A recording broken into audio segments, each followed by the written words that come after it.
Hola, ¿cómo están? Muchas gracias por la invitación de Congreso Futuro. Y yo hoy día quiero hablarles de los enigmas de la formación planetaria.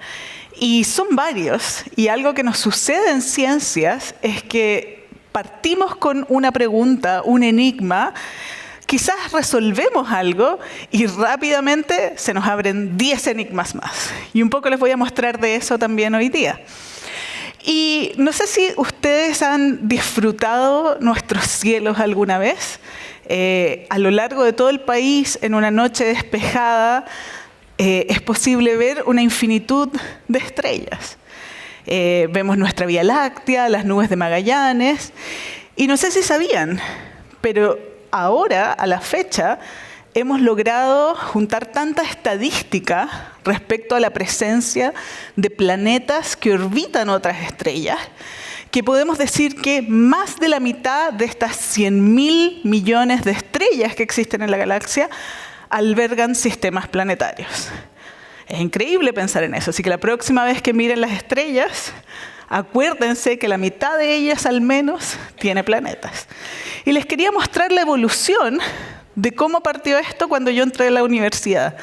Yo entré a la universidad cerca del año 2000, el 2001, y teníamos a la fecha decenas de exoplanetas descubiertos en nuestra galaxia. Pero muy rápidamente ha habido un crecimiento exponencial. Y pueden ver que 2 décadas y algo después, tenemos más de 5.000 sistemas planetarios descubiertos en nuestra galaxia. Eso es lo que nos muestra que la formación planetaria es algo bastante que ocurre con bastante frecuencia y que quizás en principio debería ser un proceso fácil, porque como vemos hay una gran cantidad de exoplanetas. Y lo otro que hemos aprendido a lo largo del tiempo es que hemos podido caracterizar este gran número de exoplanetas. Y ustedes ven ahí que los podemos encontrar de distintas temperaturas, de distintos colores, de distintos tamaños y de distintas composiciones. Y todas esas diferencias necesitan ser explicadas también. Entonces no solo que el número de planetas sea amplio, sino que también son muy diversos. Y entonces la pregunta que nos hacemos es, ¿cómo se forman estos planetas? Y a eso le he dedicado parte de mi carrera científica a lo largo de estos años. Y para partir hablando de cómo se forman los planetas, tenemos que ir al pasado, cuando nuestro Sol se formó y se formó simultáneamente un disco de material a su alrededor. Este disco de material es el que eventualmente formó los planetas que vemos en nuestro sistema solar. Y entonces no podemos retroceder el tiempo y mirar el sistema solar hace 4.500 millones de años. Entonces, ¿qué hacemos? Buscamos estrellas en nuestra galaxia y esas estrellas están formándose y entonces estudiamos los discos de material alrededor de esas estrellas y les llamamos discos protoplanetarios. Entonces, alrededor de estas estrellas jóvenes observamos este material. Y este material está compuesto lisa y llanamente en gas. La mayor parte del material en estos sistemas es material en estado gaseoso. Y el resto, tan solo el 1% o menos, es material sólido, que le llamamos simplemente polvo, y que abarca tamaños desde microscópicos hasta grandes rocas, asteroides, planetesimales y eventualmente incluso núcleos de planetas gaseosos o planetas rocosos. Entonces estos discos protoplanetarios los tenemos que estudiar. Y cuando se empezó a escribir la física que gobierna, ¿verdad? La gravedad, la atracción gravitacional de la estrella, la rotación alrededor de la estrella, y uno con todo eso puede escribir un set de ecuaciones que describen cómo funciona uno de estos discos. Pero aparece el primer enigma, y el enigma es que estos granos de polvo no están solos en el disco, están embebidos en este material gaseoso que les hablaba era el 99% de la masa. Entonces la interacción entre el gas y el polvo es complicada. Y si uno la escribe y escribe las ecuaciones que gobiernan la física de este proceso, se da cuenta rápidamente que aparece un problema. Y este problema lleva casi medio siglo propuesto y recién ahora estamos teniendo evidencia de cómo puede haber una solución a este primer enigma. Y se le llama deslizamiento radial. Y se los quería explicar con un ejemplo quizás más sencillo. Si tenemos una ciclista, ¿verdad? Y la ciclista es este material sólido del disco, y la ciclista se está moviendo en un viento contra el viento, le cuesta, ¿verdad? Gasta energía y siente fricción con el aire o el viento que la rodea. Entonces, claramente, este es un gasto de energía que tiene esta partícula, y si tú lo sitúas esto mismo, esta fricción que siente este sólido en un disco protoplanetario, lo que te das cuenta es que los granos de polvo se pierden. Y lo que empieza a pasar es que estos granos de polvo sienten fricción con el gas al ir orbitando la estrella, y al perder energía terminan en órbitas cada vez más pequeñas, hasta que eventualmente, lo van a ver, terminan en una espiral cayendo hacia la estrella. Entonces los granos de polvo que están ahí, que los necesitamos para hacer un núcleo de un planeta gaseoso o una tierra rocosa, se pierden y no los tenemos. Y eso es un problema grave, porque ¿cómo se van a poder formar planetas si no tenemos el material sólido? Es como tratar de construir una casa sin ladrillos. Y la solución es que uno puede, en las ecuaciones, ¿verdad?, inventar un lugar en donde simplemente evitamos la fricción. Y uno puede proponer esta idea. Si existiera un lugar donde es posible evitar la fricción, este ciclista no perdería energía al ir pedaleando. E incluso, todos los ciclistas querían irse a ese lugar y en ese lugar pedalear todos juntos y evitar esta fricción. Y entonces esto uno lo puede poner en las ecuaciones y darse cuenta que quizás para resguardar el polvo de este deslizamiento radial necesitamos atraparlo. Y entonces está la idea de las trampas de polvo. Si algo que no sabemos qué es, y que también es un enigma, modifica la distribución del material en un disco protoplanetario, y sobre todo la distribución del gas. Acuérdense, el polvo siente siempre fricción con el gas y como que sigue al gas. Entonces pueden aparecer estas regiones que pueden ser como anillos, o pueden ser como una región asimétrica, como esa pequeña región que ven ahí, que puede entonces hacer que el polvo se proteja de este deslizamiento radial, lo atrapa, y es posible entonces avanzar con la formación planetaria, porque no perdemos estos granos de polvo.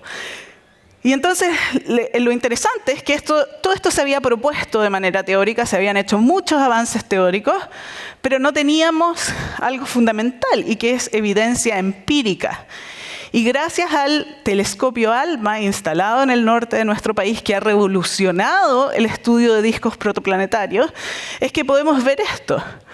Cada uno de ellos es un disco protoplanetario que orbita alrededor de otra estrella. Y gracias a ALMA fue que pudimos ver cómo se distribuía el polvo y nos dimos cuenta que está en regiones con subestructura que tienen sentido con estas trampas de polvo que les hablaba. O sea, el polvo no se pierde, se queda atrapado, ya sea en anillos, en brazos espirales o en asimetrías. Y lo otro interesante es que cada uno de estos discos es bien distinto uno del otro. Así que eso también nos puede ayudar a entender parte del tema de la diversidad. Ahora, esta diapositiva resume una década y media de trabajo, no solo mío, pero de muchos astrónomos en el campo. Pero en particular, este año hemos recibido 4 de nosotros el galardón del premio New Horizons in Physics por nuestro trabajo en entender este tema de las trampas de polvo, en tomar observaciones que eran necesarias para corroborar estas ideas teóricas y tratar de hacer avanzar entonces uno de los enigmas de la formación planetaria. Pero ¿cuál es el problema? Aún queda mucho por hacer. Y el problema es, bueno, Laura, nos diste una respuesta que se escribe como en las ecuaciones, pero ¿cuál es el origen verdadero de estas trampas de polvo? ¿Qué genera las trampas de polvo? Y no tengo la respuesta, queda mucho por hacer, como les decía, pero hay una propuesta, una idea en el campo, y es ¿qué tal si la formación planetaria ocurrió? Porque todas nuestras teorías están equivocadas y erradas. La formación planetaria ocurre mucho antes. Y lo que está causando estas trampas de polvo es la presencia de protoplanetas, o sea, planetas en formación embebidos que modifican la distribución del gas y que hacen aparecer estas regiones con sobredensidades que atrapan el polvo. Entonces, a eso he dedicado los últimos años de mis investigaciones, buscando cuál es el origen, buscando planetas. Y lo queremos hacer no en cualquier lugar de la galaxia, lo queremos hacer adentro de discos protoplanetarios. Y este es un trabajo que he realizado junto a mi estudiante de doctorado, Sebastián Jorquera. No está él acá en Chile hoy porque está en Francia haciendo una pasantía, especializándose aún más en distintos métodos de detección de estos protoplanetas. Pero les quería mostrar un resultado donde combinamos observaciones con el telescopio ALMA que nos mostraban la distribución del material con observaciones de un telescopio infrarrojo, que en el infrarrojo podemos ver las regiones con mayor temperatura y que sería, por ejemplo, un planeta en formación. Y lo que hicimos fue que todas esas estrellas, todos esos discos protoplanetarios con estructuras que les había mostrado, los revisamos todos. ¿Y qué encontramos? Tan solo un candidato a la fecha, que se los muestro acá. Al lado donde está la antena de ALMA pueden ver la imagen del disco protoplanetario y el surco que iría dejando este planeta en el disco y el candidato que tenemos. Y lo bueno es que este candidato parece ser relativamente fidedigno porque han habido nuevos estudios de colegas en otras universidades a lo largo del mundo, en Australia, Francia, etcétera, que han seguido este candidato usando otras técnicas y encontrado, por ejemplo, que hay gas en la ubicación de ese protoplaneta. O sea, podemos ver la emisión termal de este objeto, podemos ver el gas acretando este objeto y podemos ver también cómo la presencia de un objeto masivo, porque este candidato tiene la masa de Júpiter o quizás un poco más, cómo modifica el movimiento del disco en esa ubicación, cómo modifica la dinámica del disco, porque un planeta del tamaño de Júpiter va a mover el gas hacia él, lo va a atraer con su fuerza de gravedad. Así que todo eso es algo que estamos trabajando ahora y que queremos tratar de entender. Pero si ustedes han seguido esta charla, entonces aparece un nuevo enigma, y el enigma del huevo y la gallina. O sea, Laura, tú me dijiste que los planetas se formaban en estos discos protoplanetarios, pero ¿cuál fue primero? ¿La trampa de polvo, donde puedes acumular los sólidos y generar planetas? ¿O fueron primero los planetas que se formaron y generaron estas trampas de polvo que observas? Y de nuevo, no tenemos la respuesta, pero eso es bueno, quiere decir que todavía tengo trabajo para varios años más. Y podemos entonces decir, quizás en unos años más, qué fue primero en este caso, si el planeta o la trampa de polvo. Y ahora los quiero dejar con unas palabras sobre el futuro. El futuro en Chile de la astronomía es crucial. Vamos a ser la meca de la astronomía en el futuro con la construcción de distintos megatelescopios ubicados en el norte de nuestro país. Telescopios que abarcan 30 metros, 40 metros, muy grandes, sus espejos, y que nos van a permitir revolucionar nuestro entendimiento nuevamente. Así como cuando llegó ALMA y hubo una revolución en un entendimiento, cuando lleguen estos megatelescopios, la revolución va a llegar. Y les quiero decir que este futuro está muy cerca. Esta imagen es una imagen real, no es una simulación de la construcción en este momento del telescopio extremadamente grande de la ESO, de la Organización de Estados Europeos, que tiene observatorios acá en Chile. Este monstruo está en la mitad de su construcción, así que muy prontamente astrónomos y astrónomas chilenas vamos a tener acceso a esta máquina maravillosa para entender no solo problemas de formación planetaria, sino que un sinfín de problemas. Y en el futuro, y con esto termino, pienso que Chile debe cuidar e impulsar a la astronomía. Cuidar nuestros cielos, son increíblemente valiosos mundialmente. Cuidar nuestras políticas de acceso a tiempo de observación en estos telescopios para astrónomos y astrónomas chilenos que trabajan en nuestro país.